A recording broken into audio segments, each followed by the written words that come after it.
Welcome back to TokiCast, my friend. Come closer and let me show you the most beautiful curse in human history. Imagine a single, small bar of gold resting in the palm of your hand. It is heavy, far heavier than it looks. It shines with a warm, soft light that has never faded, not in thousands of years. It does not rust. It does not rot. It does not tarnish or die.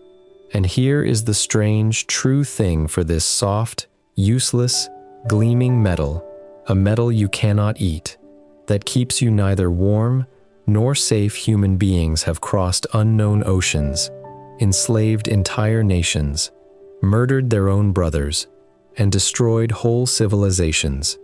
Kings have gone mad for it. Explorers have died searching for cities made of it.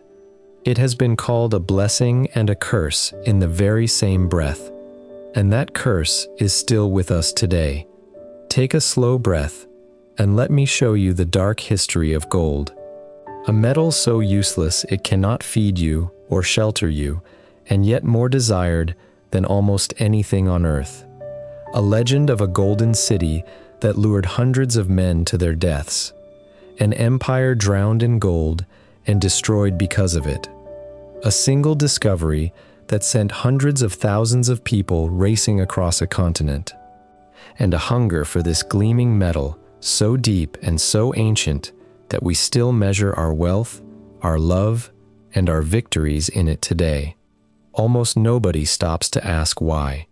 Stay with me, and you will never look at a piece of gold the same way again. If this gives you a little wonder and a little understanding, leave a like and subscribe. It means everything to us here at TokiCast. Let us begin with the deepest mystery of all. Why gold? Why this metal, out of everything on earth? Because here is something strange.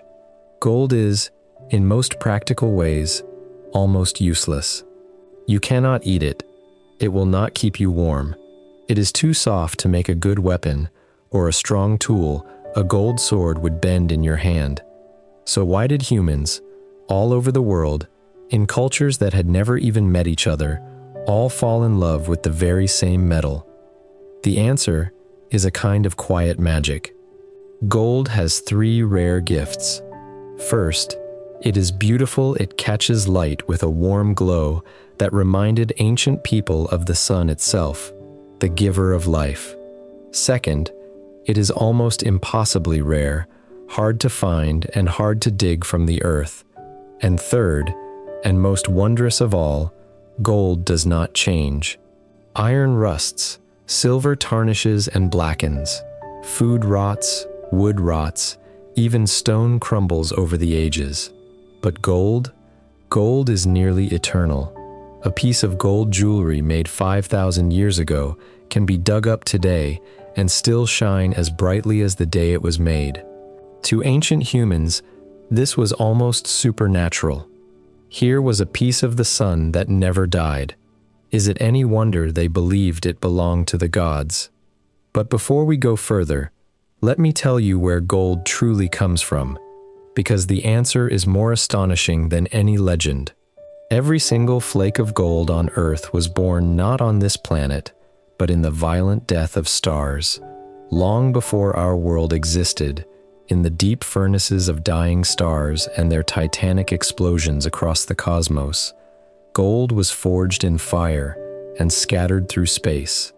And when our young Earth was formed, that stardust was baked into it. So the wedding ring on a person's finger, the coin in a vault, the mask of a pharaoh, every atom of it is older than the sun, born in a dying star billions of years ago. Can you imagine? When you hold gold, you are holding a piece of an exploded star, a fragment of the ancient sky, buried in the ground and dug up by human hands. Perhaps those ancient people who called it a piece of the sun were closer to the truth than they could ever have known. And so, across the ancient world, gold became the metal of the divine and the powerful. Think of ancient Egypt. To the Egyptians, gold was the very flesh of their gods, and the skin of the sun god himself. It was so sacred that their god kings, The pharaohs were buried in it.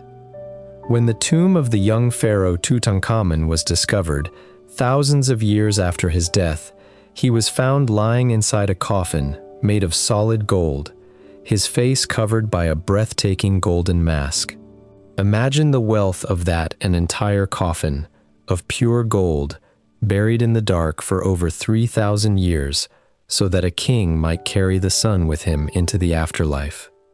The ancient world understood, too, that this love of gold carried a hidden danger, and they wrapped that warning inside their stories. Think of the old Greek legend of King Midas. He was a king who loved gold so much that he was granted a single wish, and he wished that everything he touched would turn to gold. At first, he was overjoyed. He touched a twig, and it became solid gold. He touched a stone, a flower, a table, all gold. He was the richest man alive. But then came the horror.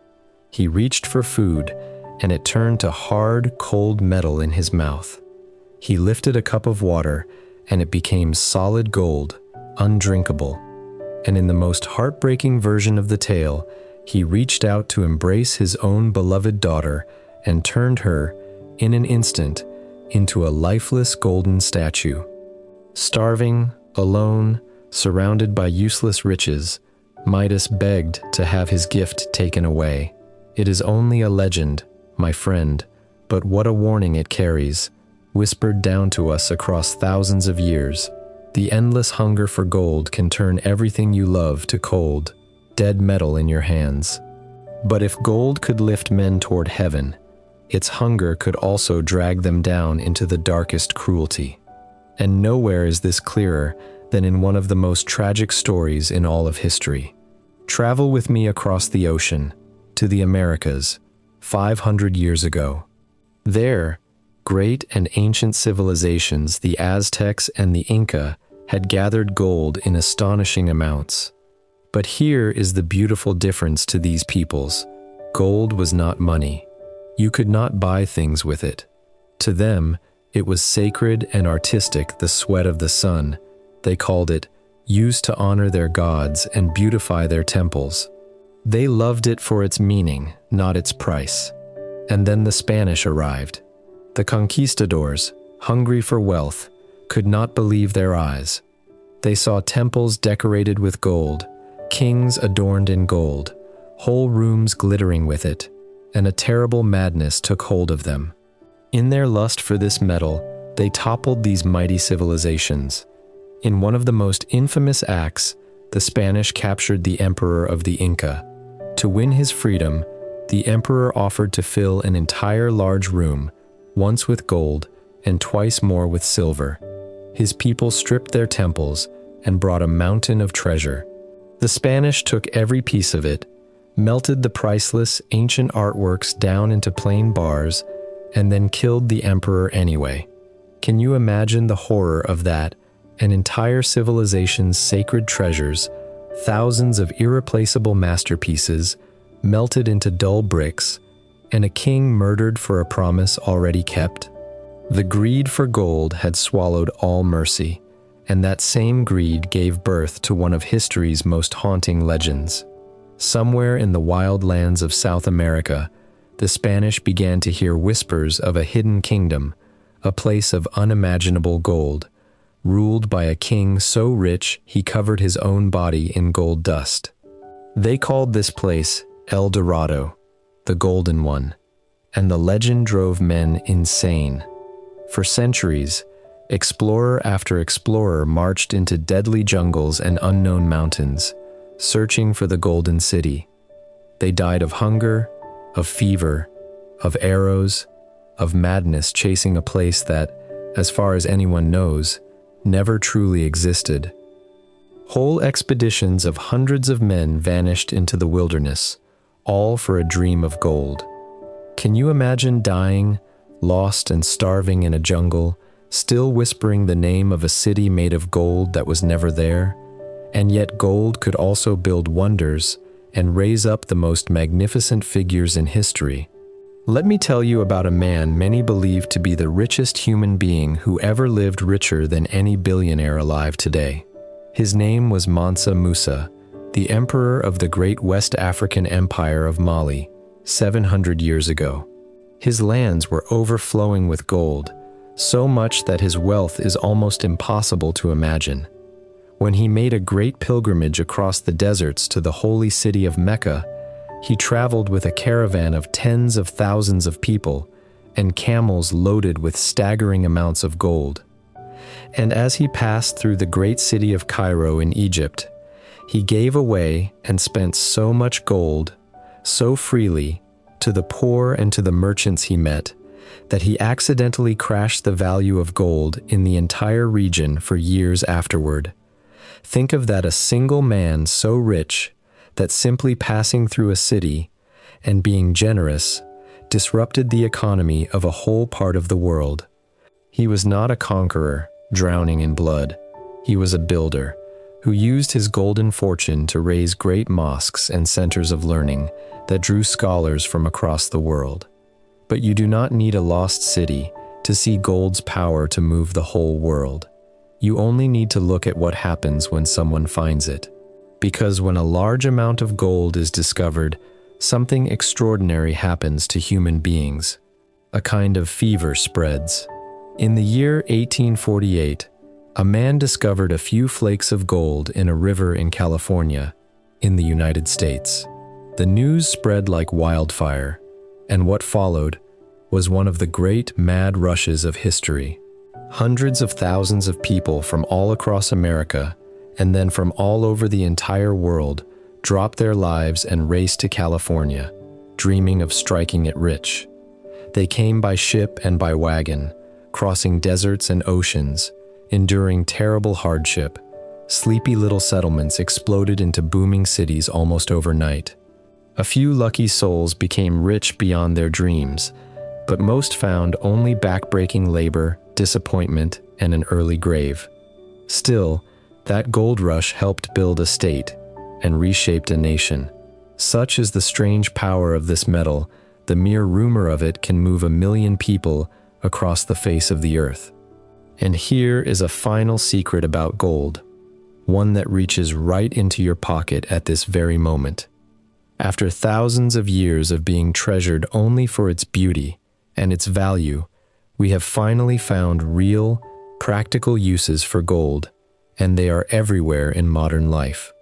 Because gold conducts electricity perfectly and never corrodes, tiny amounts of it are used inside almost every advanced electronic device on Earth. There is very likely a small trace of gold inside the phone or computer you are using to hear these words right now. Gold flies on spacecraft, protecting them from the fierce radiation and heat of space, its thin golden film shielding astronauts and satellites. It is used in delicate medicine and even in life-saving surgery. The metal that ancient kings buried in tombs now helps carry your voice around the world and shields explorers among the stars. The sacred sun metal of the pharaohs has quietly become one of the invisible threads holding our modern world together. Now let us ask the deepest question of all. Why, even today, in our modern world of computers and paper money, does gold still hold this ancient power over us?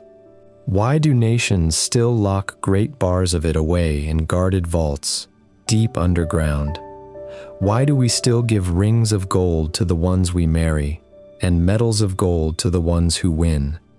The answer takes us right back to where we began. Gold endures. In a world where everything changes, breaks, and fades, gold remains steady, beautiful, and eternal. For thousands of years, long before banks and paper money, it was the one thing everyone, everywhere, agreed had value. It became the very foundation of money itself. For a long time, the paper notes in people's pockets were simply a promise, backed by real gold sitting in a vault. And though most of the world has now moved beyond that, the old feeling remains in our bones. When times grow frightening and uncertain, people still run to gold trusting this ancient metal more than any promise printed on paper. We give it in marriage because we hope love, like gold, will not tarnish. We award it in victory because we want glory to last forever. Every time we reach for gold, we are speaking a language older than history itself. And let me share one last fact that captures just how rare this metal truly is. Here is something almost impossible to believe. If you were to gather up every single piece of gold that human beings have ever dug from the earth, in all of history from the first ancient nugget to the newest wedding ring, and melt it all together into one giant cube, that cube would be surprisingly small. It would fit, some experts say, into a space not much larger than a few swimming pools. That is all of it. Every crown, every coin, every buried treasure, every pharaoh's mask, every ring on every finger, across thousands of years of human longing, all of it would gather into a single modest cube. Can you imagine? The metal that launched 1,000 wars, that built and destroyed empires, that drove men mad across the centuries, and there is really so very little of it. Perhaps that is the final secret of gold. It is precious, not in spite of being rare, but because of it. And the same, my friend, is quietly true of the best moments of your own life. So let us look back, my friend, at the gleaming and terrible journey we have taken together. We started with a small, heavy bar of gold in your hand, beautiful and nearly useless. We learned why humanity fell in love with it, because it shines like the sun, because it is rare, and because it never dies. We stood in the golden tomb of an Egyptian king. We watched a hunger for gold destroy ancient civilizations and murder a captured emperor. We followed desperate men to their deaths, chasing a golden city that never was. We saw a nation transformed by a single rush for gold, and we came to understand why. Even now, this ancient metal still rules our vaults, our victories, and our hearts. And here is the quiet part, the part that is really about you. Gold teaches us something strange and a little unsettling about ourselves. This metal has no real use. You cannot eat it or wear it for warmth. Almost all of its value is a value we imagined, a story we all agreed to believe, together, for thousands of years. And that story has inspired breathtaking beauty and unspeakable cruelty. It is a mirror, my friend, held up to the human heart. It shows us that we will chase and fight and even kill for the things we decide are precious. So perhaps the real question gold asks each of us is this: what do you truly treasure? Is it something that shines on the outside, or something quieter and warmer and far more lasting? Because the most precious things in a human life, in the end, are almost never the ones that gleam. And unlike gold, they cannot be dug from the ground or locked in a vault. They can only be lived. Now tell me, which part surprised you the most? That gold is almost useless, that an emperor was killed after filling a room with it, or that men died for centuries chasing a golden city that never existed? Write it in the comments below. I truly love hearing which part stayed with you. And before you go, let me leave you with a small riddle for our next story. Picture something you look into every single day, something that shows you a face you think you know, an object so ordinary now that it hangs on nearly every wall, yet one that once drove people to vanity, to fear, and even to madness. What could it be? Come back soon, and we will find out together. Until then, take care of yourself, my friend. This has been TokiCast, where the small things quietly change the world. I'll see you soon.